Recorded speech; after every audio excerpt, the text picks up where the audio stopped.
psychoanalyst would say, Destiny Day's perception of life and relationships is such because of her dark and painful childhood.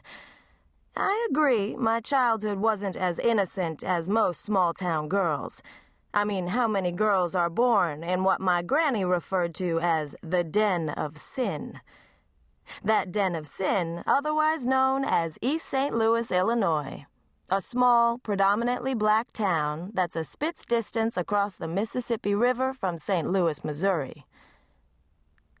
The best part of East Boogie, that's what the folks from St. Louis called it, was that it had some of the most talked about after-hours partying in the Midwest. People would say, watch your back and your pocketbook in East Boogie. But they'd bring themselves right on across the river and get their party on till the moon lost its fight with the sun. I remember for the most part regularly hearing gunshots, walking on those dirt sidewalks in the blazing hot summertime, and folks sounding off about crooked politicians. But it wasn't so bad. The good thing about small-town living, particularly in the black community, is that everybody knows each other, and they look out for you. As a kid, it seemed like everywhere I went, the neighborhood grocery store owned by Mr. Earl and Miss Bird, whose breasts were so big she always looked like she was on the verge of tipping over, One-Eyed Winky down at the gas station, who used to sneak a peek up Juanita's skirt when he fixed our car. He always gave her a discount when my daddy wasn't around. And Miss Stella over at the beauty shop, who had booty for days. Her breath smelled like cigarettes and stale beer, and she talked real loud and liked to be all up in your face. They all knew my name was Destiny and who my mama and daddy were. I didn't spend much time in East Boogie, though. By the time I was 10 years old, my fairy tale had come to an end. Reason?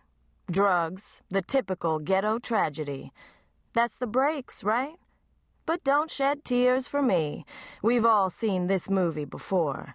When you're living foul, it catches up to you, eventually. Juanita Hayes didn't have any family. One might say she was a wanderer who wandered right into Carlton Day's life. Lore has it that she came from the south side of Chicago by way of Detroit. How she ended up in a little hell-raising town like East St. Louis, I'll never know. A woman without a past who gave a church boy hope for the future.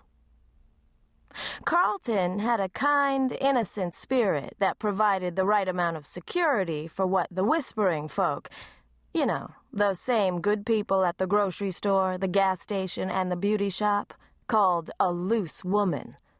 Juanita was too much for him. No matter how hard he tried to keep up with her, he just couldn't. I never looked at Juanita and Carlton like a child does a mommy or daddy. They were more like a big sister and brother. There's a whole lot more I could say about them, but I'll just sum it up like Rod Stewart did in his classic Young Hearts. Young hearts, be free tonight. Time is on your side. But time wasn't. And I don't want to talk about it anymore. Would you? Nah. New York and who I am now are a long way from Miss Roxy's fried chicken and tripe sandwiches and Juanita and Carlton getting high out of their minds. At 35 years old, I've got a lovely life. I'm at the top of my game as the premier party promoter in New York City, smiling all the way to the bank and free of male drama. I set the rules with the men in my life, and they either play by them or they've got to go. Juanita told me that when she first looked into my eyes, she saw I was destined for greatness, and that's why she gave me my name. Carlton, on the other hand, was just happy I had 10 fingers and 10 toes. Destiny Day. Pretty cool name, right? It fits. I may be like Juanita when it comes to money and my insatiable thirst to fill my cup of life to the rim and swallow it in one huge gulp. But let me be clear, I'm not like her. I'm never going to make the same mistakes she made. Disc 1. To the beat, y'all. 1. Ladies first. 2. Let's get it started. 3. Pump up the volume. 4. Don't believe the hype. 5. The brakes. 6. What a man. 7. You can't play with my yo-yo. Ladies first.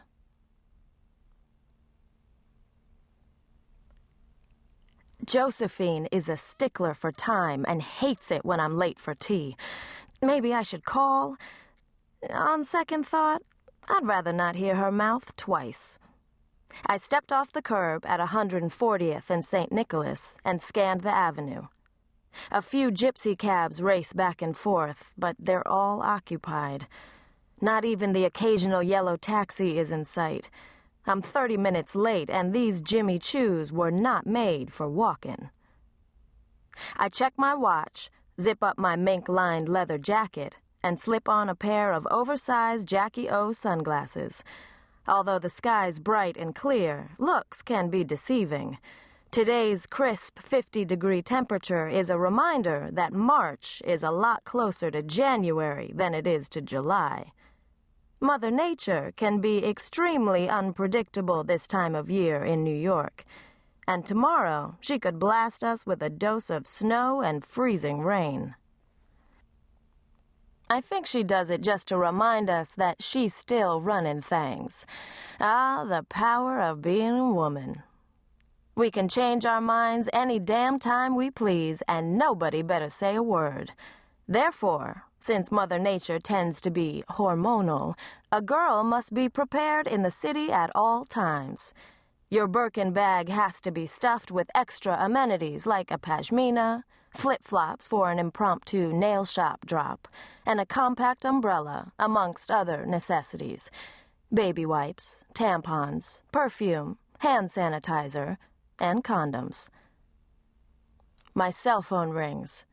I hurriedly fish through my bag to answer it, the downside to toting around all those lovely amenities. By the time I find it, the screen reads, "Call missed." It was Malik. I hit redial, but I get his voicemail. To further irritate me, somebody just nabbed a cab with my name on it, barely 2 feet away, because I was too busy fussing with the phone. Shit. My voicemail alerts me. I hit the message retrieve button. You have one new message. Malik. Hey, Mama. Shit's been crazy, and I'm in D.C. in the studio, about to head to Atlanta. I get back tomorrow. Hit me on my BlackBerry. I lost my other cell. I roll my eyes. The usual. The lowdown. Identity. Malik, meaning king, Sekou Juru, a.k.a. hip-hop record producer and all-around music industry power player. Godson of late jazz great Miles Davis, son of famous jazz musician-producer King Jaru, founder of Jaru Note Records, whose producing resume is a who's who of greats in the jazz world. Status? Single, probably for life. A sister's cool with that. Nice and simple is how we both like it. Just the facts. Minimal baby mama drama. Gives the fierce sex down. Likes to splurge on baubles for destiny. And his ice is always twinkling.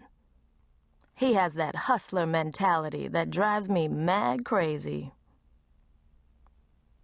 Hearing Malik's rugged voice did what it always manages to do. Put a tiny smile on my face. We've been hanging out for almost a year, the longest time I've ever dated a guy.